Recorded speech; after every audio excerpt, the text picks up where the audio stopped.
lana biadanya.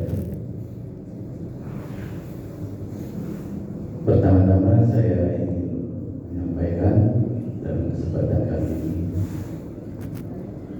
kepada Bapak Ibu hadirin rahimakumullah, doa keberkahan bagi kita semua, dan dengan kesempatan ini semoga kita dapat berdoa untuk menggapai rezeki yang halal dan berlimpah.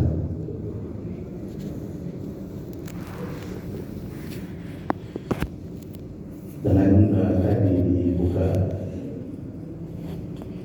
ucapan hamdalah maupun juga salawat Nabi kita Nabi Muhammad SAW, maka mungkin kita perlu meresapi lebih dalam lagi sebelum kita masuk ke topik, sedikit untuk lebih meresapi makna alhamdulillah, bersyukur kita, khususan dengan kita bisa memasuki bulan Ramadan ini.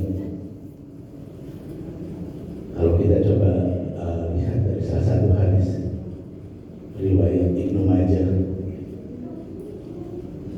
maka di situ kita bisa melihat bahwa beruntungnya kita bisa masuk di Ramadan ini. Ya, banyak sekali ungkapan-ungkapan hadis maupun juga ayat Al-Quran yang tentunya membuat kita untuk menyadari dan syukuri ya atas karunia nikmat yang luar biasa ini. Jadi dari hadis riwayat Ibnu Majah tersebut, kalau salah satu kita melihat sahabat Talha bermimpi, beliau bermimpi melihat dua sahabat yang sudah meninggal, yang satu adalah syahid, lalu yang satu lagi baru meninggal setahun kemudian. Meninggal dalam keadaan biasa, tapi salah satu yang sahabat ini mengalami satu kali bertemu dengan Ramadan lagi. Lalu para sahabat mendengar tuturan Talha tersebut bertanya-tanya, karena Talha mengucapkan seperti ini. Jadi ini kutipan dari penyampaian Talha tersebut adalah bahwa ketika masuk di surga, malaikat itu menahan yang mati syahid tersebut, yang wafat syahid tersebut, tapi mendahulukan, mempersilahkan yang meninggal satu tahun kemudian itu, yaitu yang meninggal normal, tapi dia memasuki satu kali bulan Ramadan. Jadi dalam kebingungan para sahabat itu menyampaikan kepada Nabi Muhammad SAW atas kebingungan tersebut. Lalu Nabi bertanya, apakah yang meninggal setahun kemudian itu masuk di Ramadan? Iya, betul, kata Rasul. Apakah beliau itu menjalankan ibadah Ramadan? Betul sekali. Apakah beliau menjalankan sholat-sholatnya? Iya, betul. Maka kata Nabi, keadaan tersebut seperti jarak yang lebih jauh antara bumi dan langit. Kalau kita melihat salah satu hadis tersebut, maka beruntung sekali kita yang bisa mengecap Ramadan lagi. Insya Allah kita dapat memenuhi ibadah terbaik kita sesuai kemampuan masing-masing tentunya, seimbang dengan kondisi masing-masing untuk menikmati, untuk berusaha terbaik ibadah di bulan Ramadan ini. Baik, memasuki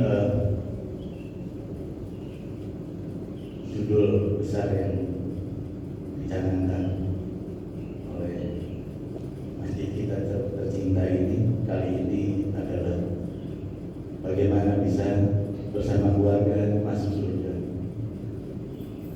Ini tentu suatu misi yang utama yang harus kita perjuangkan, dan kali ini kesempatan ini saya coba kaitkan dengan kondisi secara menyeluruh ya yang ada di negeri kita. Jadi kalau tadi keluarga mungkin adalah di posisi hilir gitu ya. Nah, kalau kondisi umat kita, negeri kita tercinta ini, maupun juga unsur-unsur yang ada di dalam negeri ini, baik di pemerintahan maupun juga di dalam pihak-pihak yang punya otoritas, maka itu mungkin dalam kondisi di bagian hulu gitu ya. Nah, jadi kita coba lihat apakah dari hulu ke hilir ini ada hubungannya. Mestinya ada hubungannya, dan apakah hubungan ini punya pengaruh terhadap kondisi di hilir ini tadi, yaitu keluarga kita. Mestinya ya. Jadi kita coba lihat dalam kondisi hulu ke hilir ini dengan pendekatan kenapa kita perlu lihat ke hulu ini ya, ke atas ya. Jadi mungkin unsur yang di dalamnya ada unsur negara kita, otoritas kita, para pemimpin kita, para wakil rakyat kita.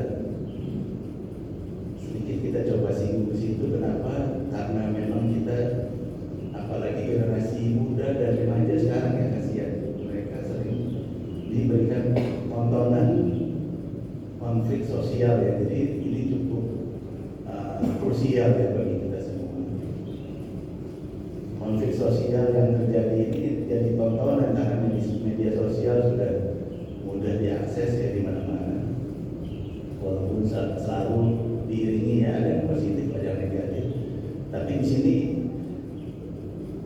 anak-anak remaja seringnya melihat hal-hal yang konflik sosial tersebut. Maka di sini kita coba ya, alhamdulillah jamaah Muhammad bersatu ya, saling mengisi lebih kurangnya, menjaga toleransi, menjaga kedamaian, saling hormat menghormati. Nah, ini yang perlu kita junjung dan kita perlu sebarkan ya. Tidak hanya di lingkungan kita, tidak hanya di lingkungan tetangga kita, tapi kita perlu sebarkan ke tempat-tempat lain, ya, di tempat kerja kita, tempat kampus-kampus, tempat aktivitas kita lain. Kita coba kontra ya atas situasi-situasi yang terjadi konflik sosial di media yang bisa kita lihat. Ya, jadi dengan tantangan itu